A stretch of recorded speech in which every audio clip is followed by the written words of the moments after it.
It's the Round Ball Rock Podcast, starring Dave Schilling, Andrew Goodalock, Vaughn Wafer, Joey Devine,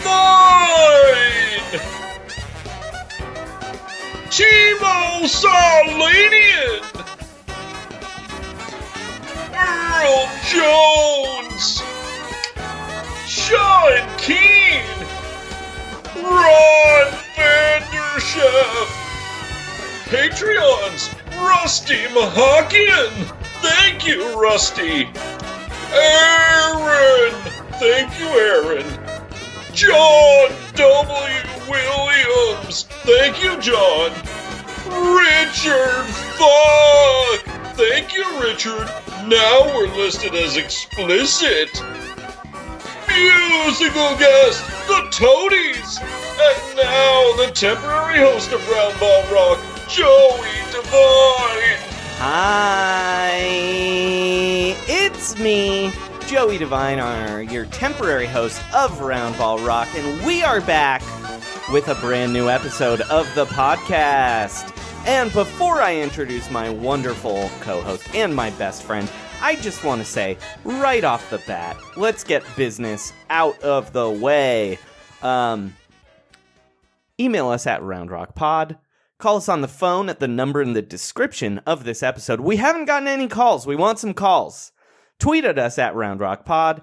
If you feel like giving us money, you can do that at patreon.com/RoundRockPod, where, friends, I'm mailing buttons out next week, so if you're at the $10 tier and you want some incredible buttons, do that. If you've been at the $10 tier and moved down, don't worry, we're still giving you your buttons because we don't believe in capitalism. And thank you so much to our Patreons. Is that all the business, Sean? I think it is, Joey. Well, we're not done thanking people, though. Oh, that's true. That's true. Because we teased it last episode, but last week, you guys blew us away. A group of our fans bought us the nicest gift I've ever gotten in my entire world. And you know what? In the entire world. And you know what? I'm not even calling them fans. I'm calling them friends. These are our friends. Yeah. Just like that movie with Zac Efron directed by Catfish's best friend. We are your friends.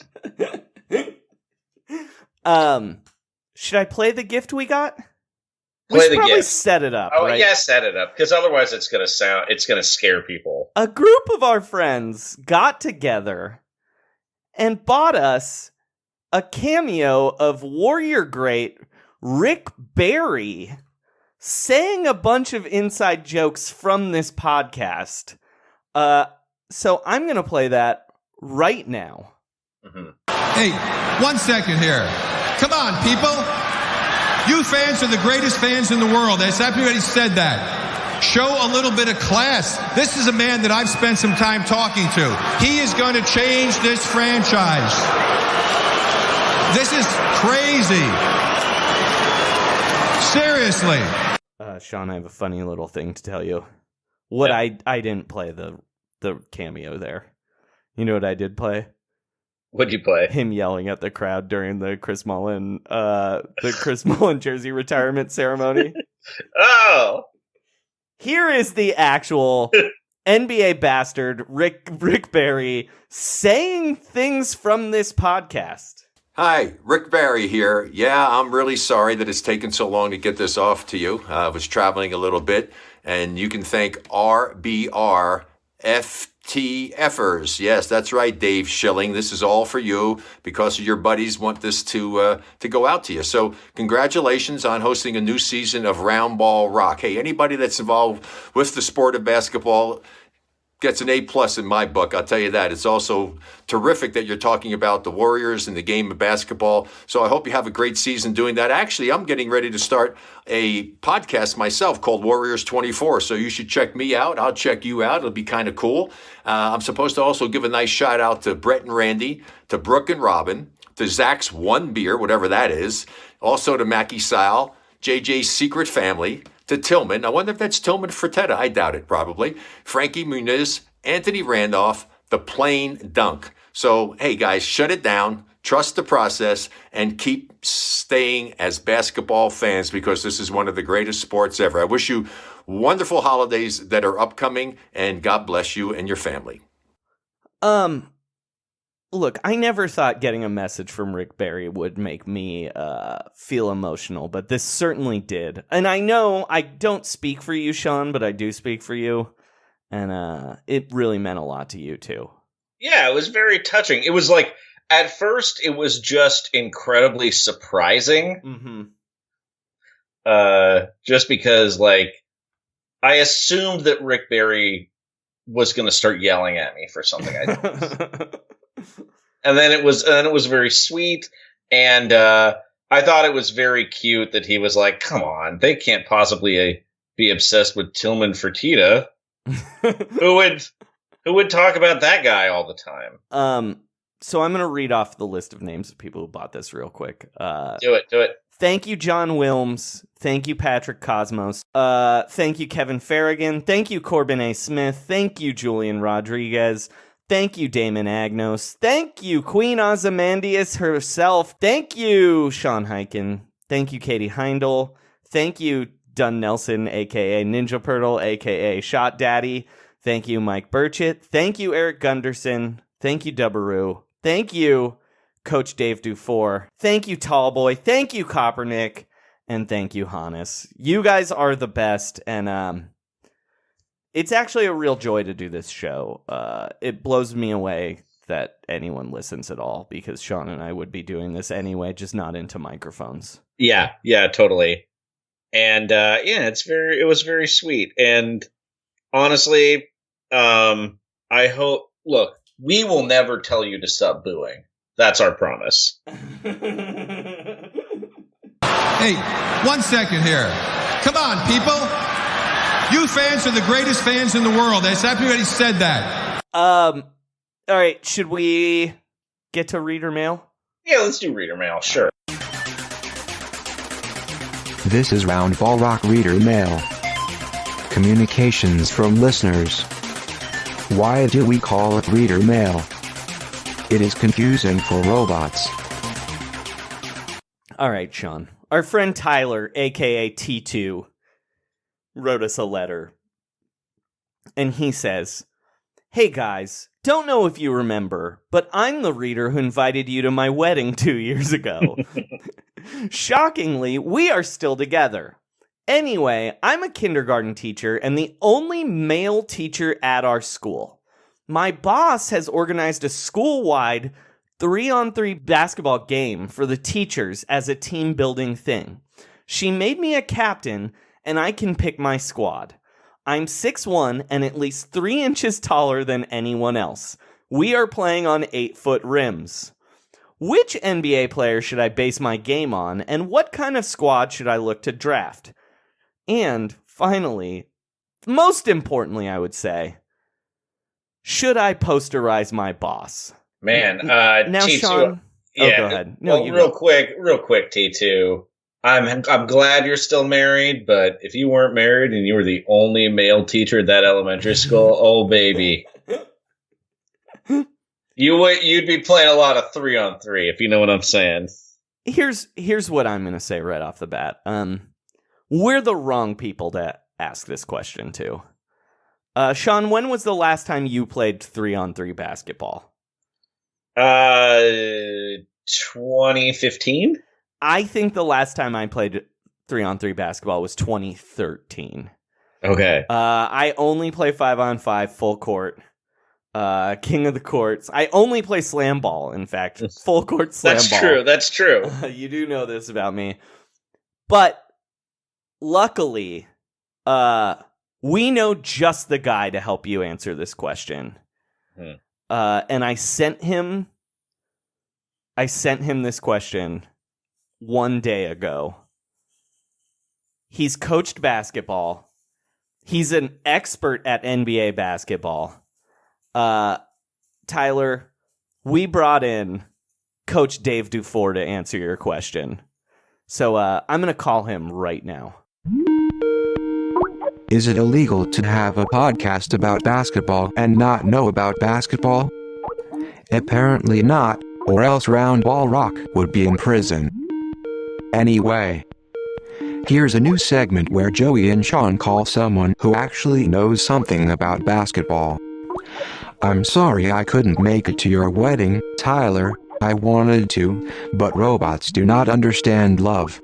All right, so we've called an expert to answer Tyler's question.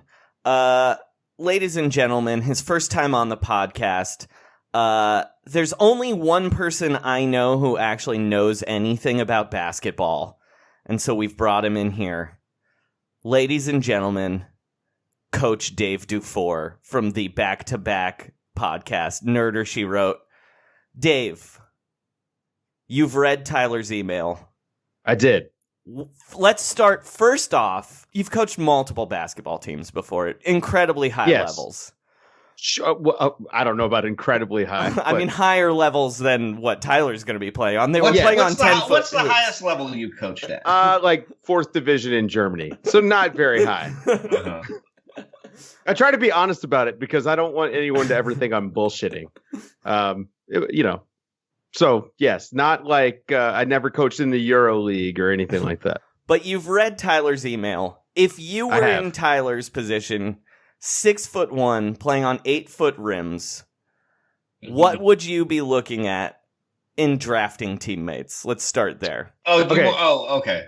Is he 6'1" in shoes, or is he 6'1" barefoot? That number one. It's question. an excellent question. How long is his neck? What's his wingspan? Does he have a repeatable shooting motion? Like, these are the things I need to know about Tyler. Because he should have been measured before the school year was. Like, he shouldn't be allowed to teach kindergarten without submitting the measurements of his height.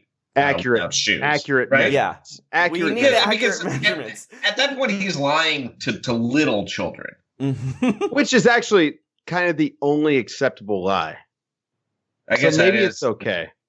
Okay. But let's assume that this is 6'1" without shoes. Mm-hmm. Right. So 6'3" in shoes. Exactly. So this is a monster. Yeah. If he's playing with normal sized women, which he says he's 3 inches taller than anyone else he's playing against. So yeah, these are like normal sized women.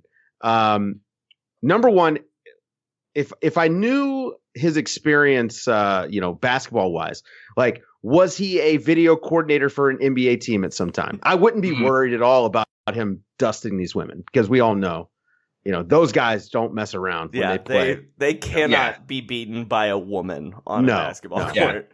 They'll cut you as fast as they'll cut a Jan Mahinmi highlight. That's right. And so with Tyler, I have to assume that he's played basketball once or twice. I mean, you don't, if you're over 6 feet and you're a guy, you probably have played basketball. Maybe he played high school basketball. Let's assume he didn't start for his high school team. So he's not very good. And he's a teacher. Maybe he just plays, at recess or something like that. I mean, he's a kindergarten teacher, right? So you got to be good at stuff. You got to be able to show off for kids because kids love it. So let's assume that he can make a free throw and a layup. Now, on an 8-foot rim at 6'3" with shoes on, he should be able to dunk pretty easily. Just turn around, jump and dunk. So he needs to play like 2001 Shaquille O'Neal. And I want to see him in 3-on-3 basketball. The triangle offense actually works really, really well. So inbound the ball from the top of the key. He needs to be at the high post, higher mid post. None of these ladies should be able to give him any trouble. He should be able to body him up really nice. If they double, you're going to have an open shooter in the corner. So when you're drafting, you got to find someone who can make a post entry pass from the top of the key, and you need a shooter. Okay. So if you have those two things, it's dunks all day. He should be able to take one dribble, turn, toss that, little 5'7" art teacher onto the baseline, and then pull the rim down on her head. Yeah. There you go. So I think he's looking for, I got to say, I think he wants a younger kid teacher for that entry pass, because they're more used to like passing out snacks.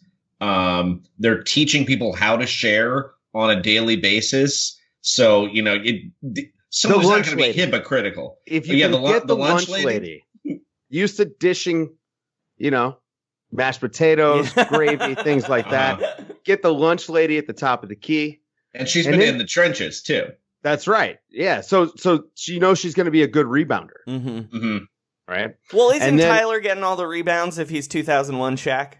Probably. Yeah. Probably. Shouldn't Tyler look for... But he's going to be Shaq with no Kobe. That's the thing. I'm not expecting there to be a Kobe because, let's be honest, Tyler should take every shot. Yeah, shouldn't Tyler be looking for a Derek Fisher and a Glenn Rice, basically? I would even say a Robert Horry. A Robert Horry. So a tall shooter. Yeah. Yeah. Yeah. I mean, find the woman who's 5'10", hope she has a jumper, and just dominate. And then for Derek Fisher, that's probably a vice principal, I think, personality-wise, right? Or a school cop. Yeah, one of those. Yeah, like science teacher with a food restriction, maybe. Yeah. A math teacher. All right, someone Dave, shitty. What kind of so high post entry passes. What other plays should Tyler be looking to run here? Okay, so off the high post entry, this is the beauty of the triangle offense, which to me, every good offense kind of uses bits of the triangle. Golden State Warriors, for instance, have used a lot of triangle. Yeah, that offense looked real great. It's doing great this year, even when they shouldn't. So as a high post entry passer, you can be just as dangerous as trying to score. And so the person in the corner, if they're smart, they can make good cuts and you get layups there. The lunch lady making the high post entry pass can cut. You got dribble handoff options. You have a lot of stuff that you can do from that spot. And if Tyler can handle the basketball at all, there are other options as well. So, you can have the lunch lady come down and screen and he can pop out. Maybe he shoots a few threes. I mean, is he a stretch big? We don't know. I don't know how long his neck is, so I don't know what his functional height is. Right. I'm assuming 6'3", so let's say his functional height is about 6 foot, 5'11", because I only really care about the shoulders. And let's assume he has a neutral wingspan. So he's not really a risk of poking the ball away, playing in passing lanes, things like that. Doesn't really have elite wingspan for his height. So he's going to have to be all offensive. I'm sure he'll block shots just because he's taller than everyone else. I just hope that he is more Tim Duncan than Dwight Howard and blocks the shots in play so his team can actually take instead of swatting them out of bounds. Possession. Yeah. So what kind of defense do you think you should run when you have like a giant? Zone. All zone. So you have your two wing defenders and your man in the middle. And the man in the middle really is just there to live on rebounds. I mean, you're just gonna these women are gonna just put up bricks. And let's be honest, you're gonna snag all the rebounds. No one's calling 3 and a key in this game. Yeah. Well, there is no defensive 3 seconds. This is not the NBA. He gets to never leave the paint. That's right. Wants. Also, we want him to save his energy for the offensive end anyway. Yeah. You're resting. I will say the Harden route. I do want him slapping the floor at least twice on defense. I mean, minimum. Should he finger wag after block shots? No, he shouldn't, because he's taller than everyone else. You should block every shot. As a matter of fact, he should hand the ball to the ref afterwards, like Barry Sanders scoring a touchdown. Yeah. All right, so go ahead, Sean. No. Go, keep going. I was gonna ask. All right, so he's 2001 Shaq. He's looking for a tall shooter and someone who can make a post entry pass. That's it. He's running a zone. Final question, obviously. Should he posterize his boss? Absolutely. Yeah, that to me is not even a question. Boss who the alpha is. It's the American dream to dunk on your boss. It is absolutely the American dream. That's right. That's right. And you got to do it Dudley style. I mean, you've got to wrap the legs around. You got to shove him off. You've got to do all that stuff. It's a her. His boss is a her. That's yeah, right. Yeah. Good point. You got to shove her on the ground just as hard because you know what? We're feminists here. We believe in equal opportunity posterization. Dunk on her, shove her to the ground, make a mean mug at the camera, and then walk away. I want him to do the full Sean Kemp on Alton Lister double points after he dunks on her. I mean, he's gonna just dunk the whole time. Yeah. So he'll have opportunities. Mm-hmm. Now, is there any point when he should be doing something other than a dunk? Like after 5 or 6 dunks, should he take a 3? I mean, I'm of the opinion he should be stretching the floor. It's 2019. If you're a center and you don't shoot threes, do you even exist? Right. Do you want to be Andre Drummond or do you want to be Karl Anthony Towns? That's the question you should be asking yourself. Right. So, yeah. I think let's go Karl Anthony Towns. Although, Shaq would shoot threes now, for sure. Oh, 100%. A guy with that kind of touch. Yeah. He beat Charles Barkley in a 3-point shootout a year ago. So the worst percentage 3-point shooter in NBA history. Yeah. Except for Russell Westbrook. What do you think is going to impress his students the most? Oh, the dunks are really that. Actually, it's funny because kids also like blocks. Yeah. So maybe block a couple. I'm assuming the kids are going to be able to watch this game. So try to block a couple into the stands where the kids are sitting. Yeah. Really cool. go full on. It's entertainment, right? So send them a couple, but then the rest of them you want to tip back to your teammates so you can take advantage. Hit those wide open threes you're going to get off the block shot, and then rebounds and putbacks, and definitely go for the putback dunk every single time. Mm-hmm. Even if you don't really have a grip on the ball, still try to do it. Miss spectacularly. The kids will love it. I am imagining this game and Tyler's performance in it being a lot like the one-on-one basketball scene in the movie Catwoman. Oh, with Benjamin Bratt and Halle Berry? In fact, Halle Berry, all right, we all know the stories of Wesley Snipes not being good at basketball. Mm-hmm. I don't know if Halle Berry had ever seen a basketball before that movie. I also don't understand how your cat powers would make you better at basketball. Well, hold on. Now, cats are very good at basketball, as we all know. They love running floppy. They're always calling horns. Well, Dave, final question. Have you ever dunked on your boss? No. All right. Well, we've got to make that happen. Sad. I got to make that happen. Somebody call up Jade Hoy. Yeah, that's the joke I was going to make. We have to get Jade Hoy standing under an 8-foot rim so you can do it. I'm doing it. That is totally going to happen. I was going to say to Tyler, hey, hit me up. I would love to fly out and be on your 3-on-3 team. Yeah, it's sad he didn't send any videos of his jumper so you could give him some tips. Hey, listen, my DMs are open. I am all about helping people improve their jump shot for pickup basketball. Yeah, I think if you join Doof's Patreon at the $10 level, you can have a 5-minute phone call every week about how you play on an 8-foot rim court. Well, if you follow me, though, you have to at least send me $1. That's all I ask. All right, Dave. Thank you for doing this. We would like, Dave, we're going to have you back. I think after this game, we're going to have you and Tyler on at the same time. And we're going to hear about how this game goes. Get me video of this game. Send me video. I will do a breakdown thread of this 3-on-3 game on Twitter because I literally spent 3 hours today thinking about how I would answer this question. Dave, when is back-to-back? When is Nerder She Wrote on back-to-back? It's on Thursdays, I think. And Thursdays or Fridays. That's outside of the paywall, correct? Sort of. It's in and out. It's going to be, we're doing a little bit of, the hokey pokey. But podcasts all over The Athletic, the Blazers pod, the Pacers pod, back to back. The Daily Ding, which is all of those are outside of the paywall. But yeah, it's hard. I think if you follow the NBA, it's almost impossible to not hear my voice. Yeah, it's true.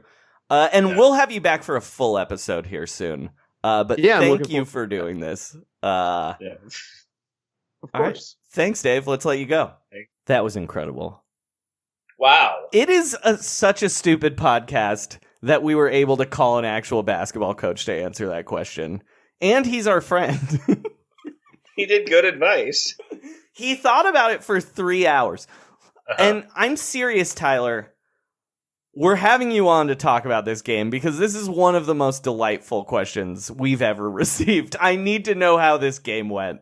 Yeah, ideally, I think the coach mentioned that he wants game tape if possible. Yeah. But, yeah, he's excited. Also, how long is your neck and how long is your wingspan? Yeah, if you're going to ask basketball advice, you have to give those numbers. We're 1 week into basketball season, and there's no better way to feel a part of the action than to have a stake in the game with mybookie.ag.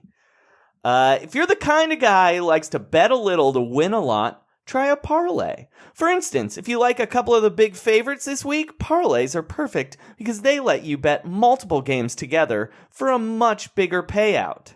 Either way, if you're going to bet this season, do the smart thing and go to mybookie.ag because no one gives you more ways to win. And if you sign up right now using our promo code ROUNDROCK to activate the offer, that's promo code ROUNDROCK, they will double your cash at mybookie.ag. And Sean, you know I love a weird bet. Yes, you do. You know what you can bet on at mybookie.ag? You can bet on who's going to win the Razzies. That is the worst movie. The backwards Oscars, if you will. You know what's leading the field right now? What? Serenity, plus 4. Oh, my girlfriend got to caption Serenity like 4 months before it came out, and she kept describing it to me, and I just said, "What are you talking about? That doesn't make any sense." And then I watched the movie, and it was worse. It was worse. Your next favorite? Replicas, baby! I don't even know what that is. It is that dumb movie that has Keanu Reeves in it that clearly he filmed a really long time ago. Oh, and they're just releasing now? Yeah, they're like, maybe people will think it's John Wick. Yeah. Oh, Middleditch is third build? Uh-huh. Oh, he's always a Razzie waiting to happen. All right, Hellboy plus 700. I know you like Hellboy. I love it. I consider myself a hell man. But what about the lady reboot of Dirty Rotten Scoundrels, Sean, at plus 800? What? That happened? Yeah, oh, you didn't know? Starring Anne Hathaway and Rebel Wilson. It's called The Hustle. I didn't know that was Dirty Rotten Scoundrels. It was Dirty Rotten Scoundrels. Wow, yes, I want to not see it twice. Hathaway really leading the field. Glass plus 1,000. No way that's winning. That movie. I love that movie. X-Men Dark Phoenix plus 1,200. That really has a chance. Evil Superman Brightburn plus 1,600. I don't even know what that is. You know what I like? You know what I like for this one though? Actually, What Men Want. Oh, yeah, that 3,300, baby. Because it's going to get nominated in a lot of categories. You bet $100, it wins. You win $3,300. Uh-huh. I think it's a good bet. Either way, if you're going to make a bet, you don't have to bet on the Razzies, but if you're going to make any bet, do it at mybookie.ag using promo code ROUNDROCK. Visit mybookie.ag today. You play, you win, you get cast in a bad movie. Should we get to the news? Yeah, let's do the news.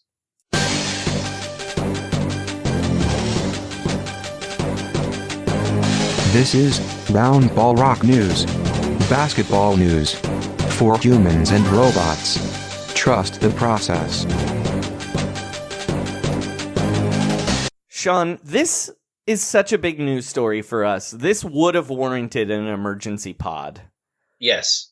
But luckily we were recording today. Although listeners are hearing this Wednesday. It's Tuesday. It's Monday now. Yeah. So consider this an emergency podcast, but we're holding it because Sean's sister is getting married, and you don't do emergency podcasts on your sister's wedding day. I mean, it depends on the emergency. Wedding's not till 5 p.m. Think about it. Sean, please walk us through possibly the most important story Roundball Rock has ever had. All right, so it came out that due to a brazen robbery by a man named Patrick Spikes, who used to be known for showing secret areas of Disneyland on social media, possibly Disney World, possibly why he's no longer an employee, was selling stolen Disney World paraphernalia, and he sold that to Milwaukee Bucks backup center Robin Lopez. The story, they in the Orlando Sentinel, I believe was the paper, they said that Lopez was in possession of clothing that belonged to a vintage Epcot animatronic called Buzzy. Items that authorities later discovered were stolen before the clothes could be sent to Disney's archives in Anaheim. Obviously, we all know Buzzy. Right, Joey? Oh, of course we know Buzzy. I have never seen this thing before in my entire life. He's kind of has like sort of a pilot outfit on. Like it's a tiny leather jacket. He reminds me of Skeeter the Muppet. Yes. But dressed as Chip and or Dale, the non-Hawaiian shirt wearing chipmunk from Rescue Rangers. Yeah. And he has enormous glasses. And he's from an exhibit that teaches you how the brain works. These are the criminals, Patrick Spikes and his cousin, Blaine Taunton. They're accused of sneaking into Disney World and stealing items that Spikes allegedly sold to capitalize on the lucrative market for Disney exclusive merchandise. Joey, I'm just going to say that name one more time. Blaine Taunton. Now, Sean, we can't get super into this story because we're an NBA podcast and Robin Lopez is only a part of it. Yeah. But the most insane thing they stole from that article was there was a picture of, I believe, Blaine Taunton's girlfriend wearing a dress that was stolen from the Haunted Mansion when it was out to dry clean. You're definitely getting caught stealing. Also, Disney, why aren't you... I'm shocked they don't have a dry cleaner in that giant campus they have. They're sending those things to a dry cleaner? Yeah, that's weird. Like, everything's on site there. Right. It's very weird. Anyway, keep going, Sean.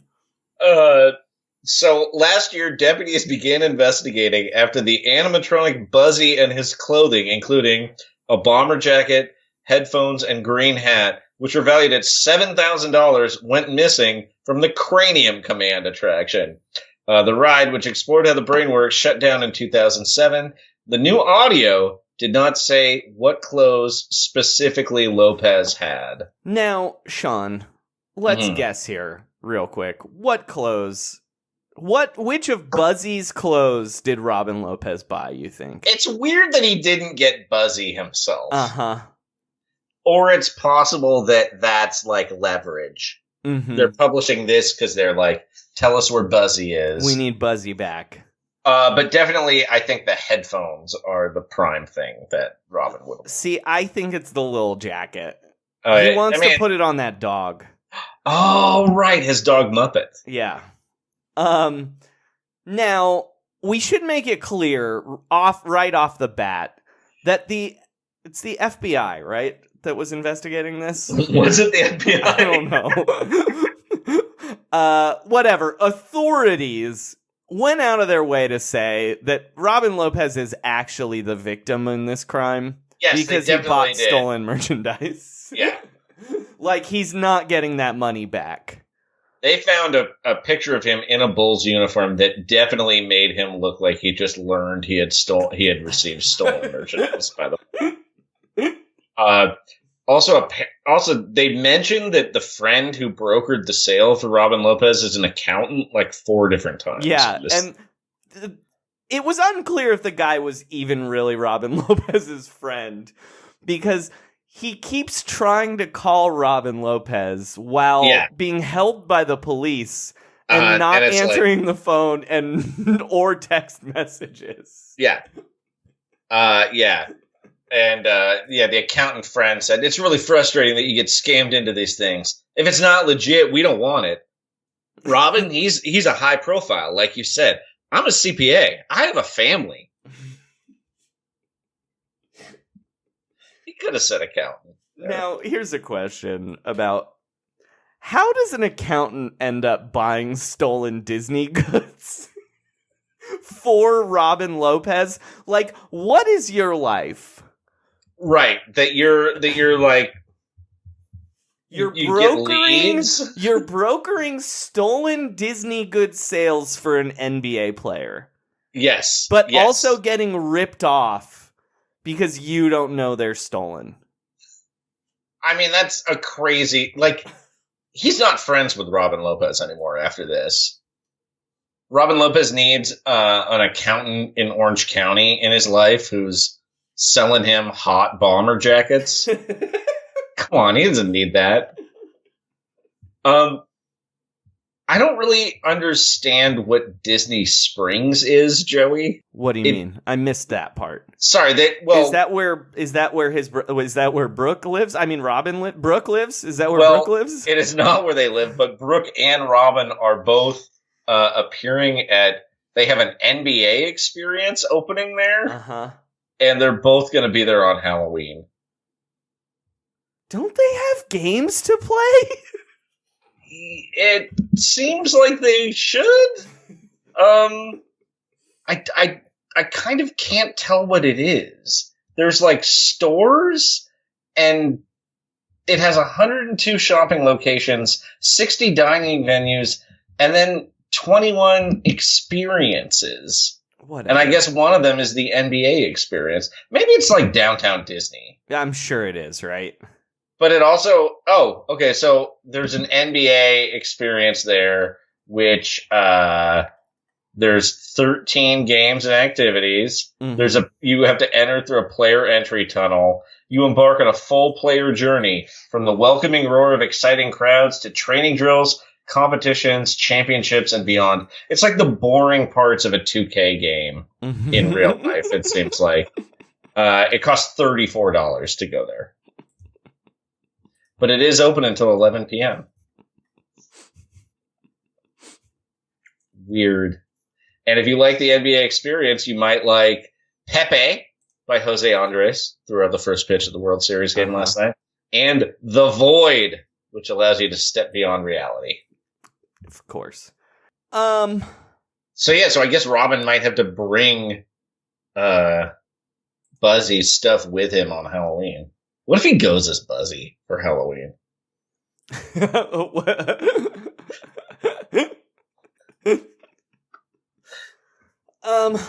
All right, Sean, this is a true crime story. We don't get these in a while, and as everyone who's ever watched a Forensic Files knows, there's always delicious reenactments of the crimes. So here, without further ado, is a roundball reenactment of the Robin Lopez Buzzy crime.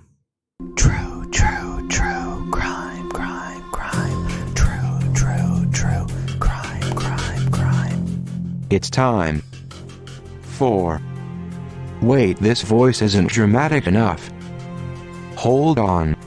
True, true, true, crime, crime, crime.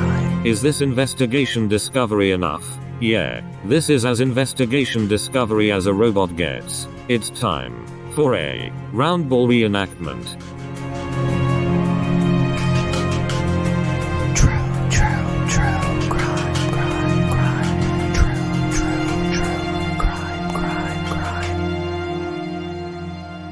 Round ball reenactment. Hey, Robin. It's, your friend, the CPA. Oh, hey, how's it going? So, I got some good Disney goods for you. Here's some hot off the presses Disney goods my friend Blaine Thompson has for you. Oh, that's great. Well, make sure that they're legit, you know. We're both pretty high-profile characters. Of course, I'm an NBA player. I'm a CPA. Almost as important. All right, so there's a couple items on my wish list. I was hoping, can you ask Blaine Taunton if he's ever come across Chitty Chitty Bang Bang's carburetor? I got a list here. I don't see any Chitty or Bang. They do have Condor Man suit for $30,000. Oh, okay, see if he'd take $29,500. Okay, alright. What else are you looking for? I want a Toontown manhole cover, ideally with Mickey Mouse holding an orchestra conductor's baton. I'm only seeing Buzzy, and we're definitely getting Buzzy. What about this? This is a smashed piano bench from the recording of Oliver and Company. Oh, that's exciting. Wait, was that Billy Joel? Yeah, Billy Joel. He smashed. I heard he got mad. It. Heard he got really mad. Just let him do his show. Stop lighting the audience. Okay, well, how much is that bench? $17,500. Has it ever been inside an Italian restaurant? I'm guessing no. Can you tell if it looks twisted? It looks unusable. It's been smashed by a very drunk man. Okay, I'll take that one. I will take that one. Okay, alright. We're taking the smashed bench. Alright, I got one of the stuffed dogs from Homeward Bound, The Incredible Journey. No thanks, I'm holding out for a Milo or an Otis. I got a stuffed wolf from White Fang. Do you have any set-worn jewelry that Captain Jack Sparrow wore? On Pirates 4 or 5? No. I heard his hands get super stinky by then. I do have the check from Blank Check. Oh, wow. Is it verified? No. Well, it's written out to cash. You could cash it. Could you get Brian Bonsol's phone number so I could consult? I'll see what I can do. You know, the star of Family Ties and Blank Check. Yeah. I know. I'm a CPA. Of course I know who Brian Bonsall is. I'm sorry, that was insulting. I didn't mean to treat you like that. That was ridiculous. Okay. Does he have any, you know what I have been looking for? Do you have any of the personal correspondence between Walt Disney and Adolf Hitler? I do not. I want to buy it to destroy it. I do have speaking of personal, correspondences, though, I've got letters written from Paul Walker to Steve Van Wormer on the set of Disney's Meet the Deedles. Whoa! That's incredible! They're twin brothers. Yeah, there's a lot. That was a very significant moment for me when I saw that movie, both cinematically and emotionally. Yeah. So you want the Deedles letters? I want those Deedles letters. And, do you have any of the set dressings that went along with Brian the Leprechaun King from Darby O'Gill and the Little People? I do not. I like that movie because it reminds me of what it's like to walk among the normies. Everyone is little people to me and my twin brother Brooke. Well, what about me, a certified CPA? That's like a giant. Yeah, when you're holding that ledger, it's like you're 10 feet tall. Mm-hmm. All right, the final thing I'm looking for Does he have any access to the tennis shoes that computer wore? I'm not when seeing the computer it. wore tennis shoes? I do. You know what I am seeing? What's that? What about the riding lawnmower from David Lynch's The Straight Story? What? Who? It's a Disney movie.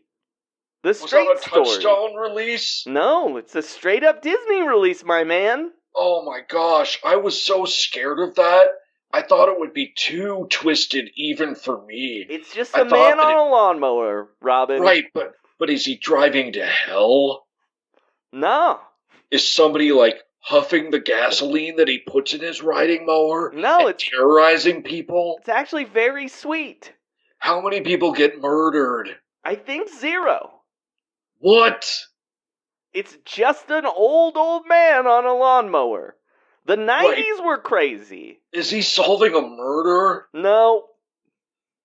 Are there any weird 50s songs that somebody lip syncs for no reason? There are 50 songs. I don't think there's any lip syncing, though.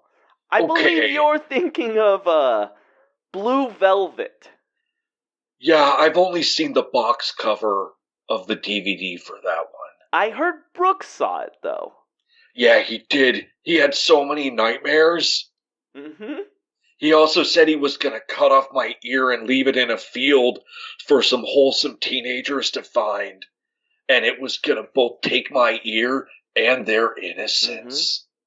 So I guess I'm not interested in that lawnmower. Okay, there's one other thing I'm seeing here. Oh, okay. Wait, can I ask you one other question? Sure.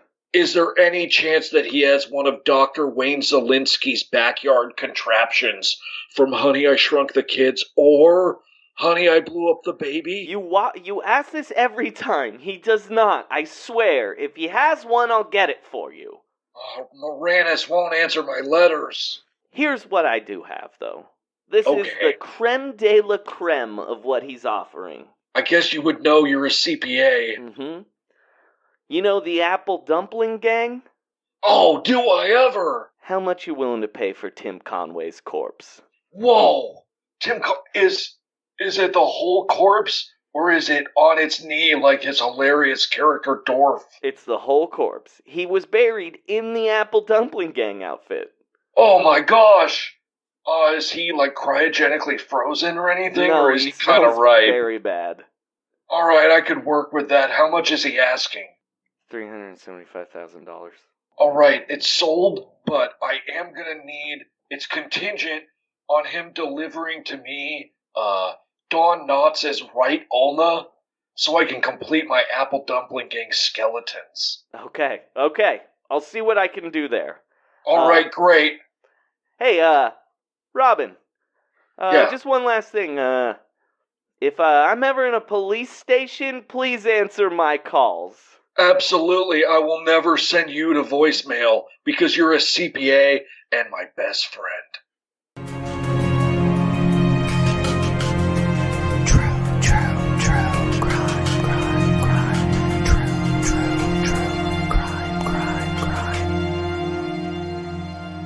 Round ball reenactment. Well, that was quite the round ball reenactment.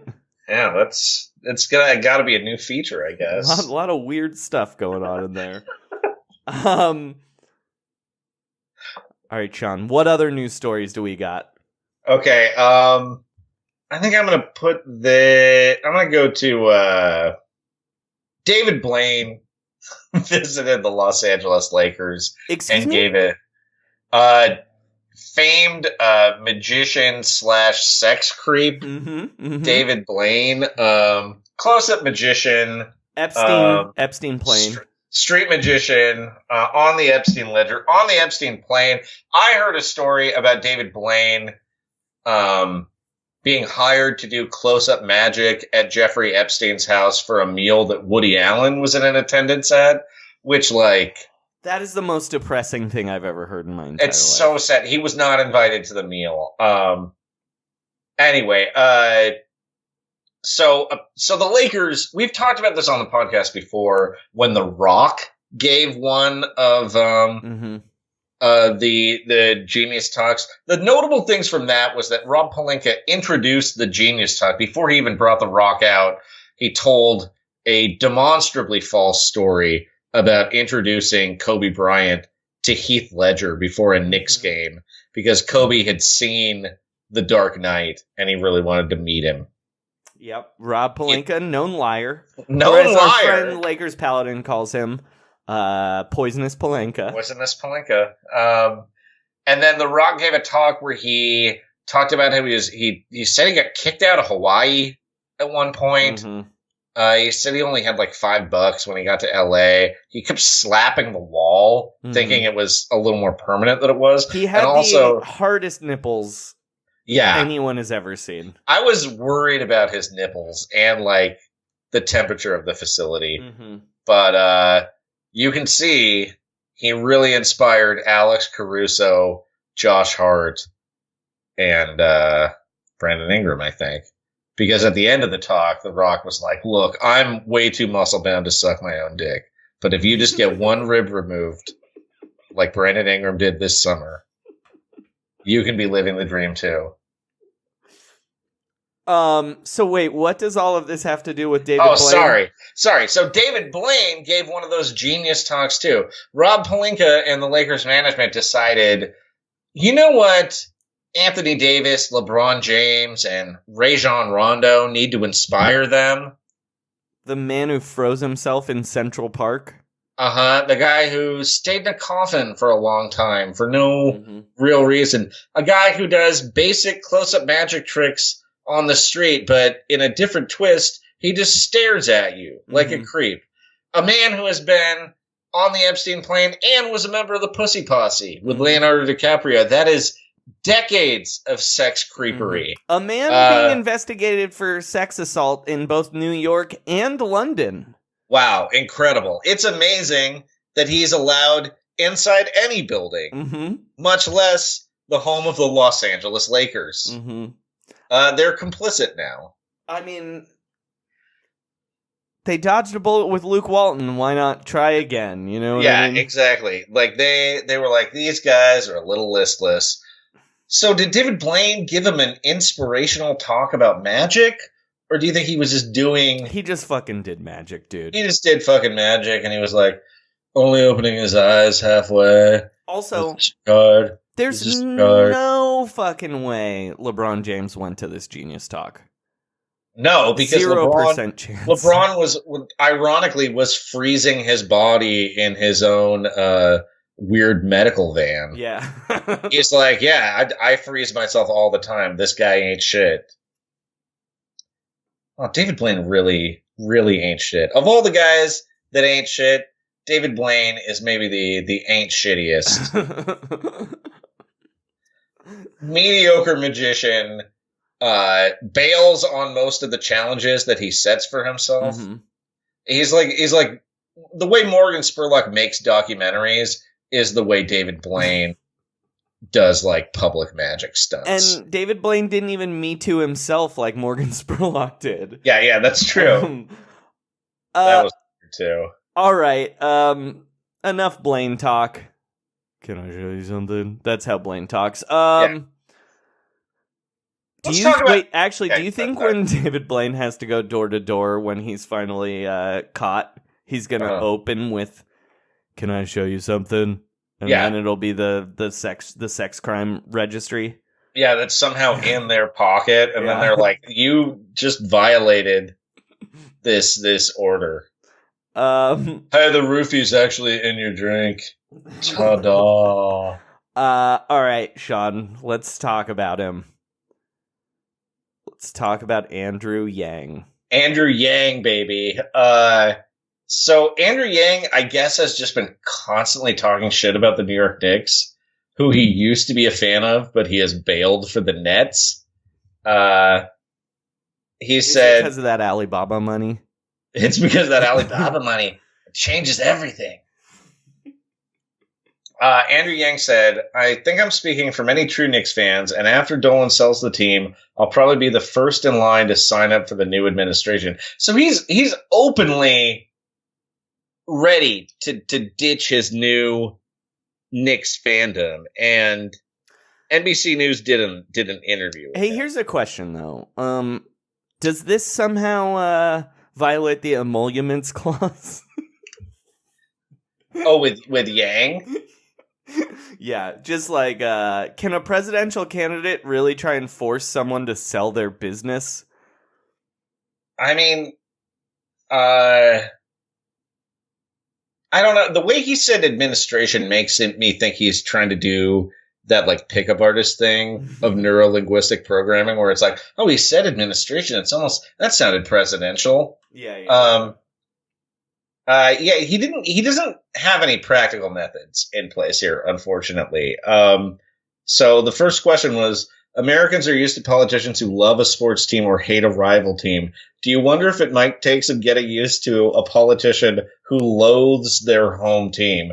Now, I'm not saying I support Andrew Yang, but that would be hilarious. Mm-hmm. Like, imagine if Trump hated the Yankees. Mm-hmm. And was just railing against his home team. I mean, he's already like railing against most athletes and African Americans and women and anyone from another country. You know what would be the and like funniest, children? though? Yeah. If George W. Bush hated the Texas Rangers after he sold the team. Yeah. Well, it does kind of feel like they dissed him. Like the Bush family was like all in on the Astros, but it's possible they were going to playoff games before the Rangers started to suck a few years ago. I don't know. I haven't been keeping up enough. That would be great. He's like, I already got mine. Fuck y'all. Houston rules. Arlington drools. Let me find some good excerpts. Basically, Andrew Yang said that the Knicks are what's wrong with America, right? That was his thesis here. Yeah. So he said... so he wants James Dolan he said, all fans $1,000 a year. Yeah, because he says that they're a sign of he lost faith in the Knicks, just like Americans lost faith in Congress. And then he says the Knicks are like a giant corporate monopoly. He says there are actually parallels to other aspects of American life, because if you wanted to make a switch from certain companies or even certain political parties, they have a quasi-monopoly, as the Knicks presumably do for basketball fans in New York City. Although Andrew Yang destroying his thesis a little bit by jumping to the Nets, which means, there might be a little more perfect competition. It means he's going to move to Canada if he loses the presidency. I used to tutor in freshman economics, and his ease of moving to a different product is disproving his monopoly thesis there. Mm-hmm. It's funny because he definitely, because of the specific way he hates the Knicks, it makes me think he's a pretty legit fan, because he's so mad about Frank Ntilikina. Frankie Smokes, he was so mad that he did well in the FIBA Cup, but he was not doing well for the Knicks. At one point, the interviewer gets really mad at him because Yang's like, they signed all these garbage guys. And the guy's like, they're like 1 or 2 year deals. And he's just like, that takes playing time for people who could help in the future. Mm-hmm. Yeah, so he wants a stipend. He wants like age of consent laws at Madison Square Garden declining, presumably, right? Isn't that one of his things? But he also he says that they say he's a doomsayer because he says the climate crisis is too late to stop, so we need to move to higher ground. I just learned that about Andrew Yang. Mm-hmm. What a solution. And that robots are going to take our jobs, so we just have to give everyone $12,000 a year to cope. And he says he's not a pessimist because he's running for president, which is an optimistic action. Cool guy. Super cool guy, but I gotta say, I like that he's really mad that they let Noah Vonleh go. Yeah. All right. Sean, do we have another story? Yeah, we have a little bit of a somber ending to this episode. one of our strongest supporters, just from the very beginning at Roundball Rock, passed away. We just want to say R.I.P. to Robert Evans. Mm-hmm. He supported us right from the beginning, gave us a couple news tips, script notes when we would do stuff like he actually ghost wrote our second Wizenard excerpt, actually. And he told us, call us late at night to tell us about, watching the Lakers in a hot tub with Ally McGraw. He was a special guy, special friend to the podcast. Rest in power, King. And we will be sending your Patreon level buttons and t-shirts to your crypt.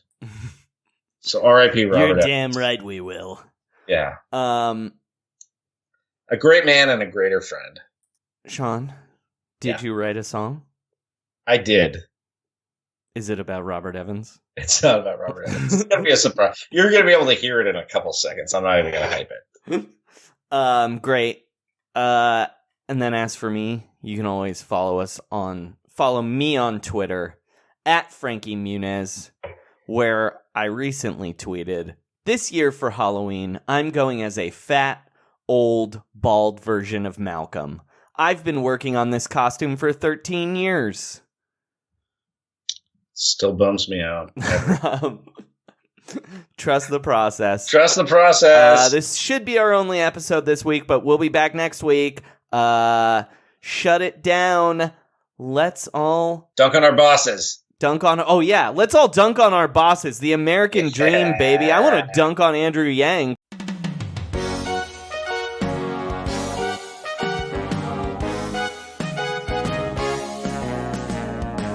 No one to work out with, eats by himself. No one to shoot with, got steroids off the shelf. Aiden misbehaving, and yet the Suns are 2-2. Teams playing defense, Oubre's on a roll, but DeAndre's suspended for taking clenbuterol. Aiden misbehaving, and his appeal's not going through. Like Rashard Lewis, he was clueless, a diuretic, how pathetic. It's never a mislabeled supplement. They don't do post-ups for Aaron Baines. Kick it to Javon Carter, he'll make it rain. Aiden misbehaving, the Ewing theory's coming true. He started juicing, they stopped losing. They got Ricky, ball stopped sticking. So change your face, be happy now. Out till Christmas, but he don't wanna. Guess he'll stop shopping for pills in Tijuana. Aiden misbehaving, but Phoenix is still 2-2. Aiden misbehaving, but the Suns are 2-2.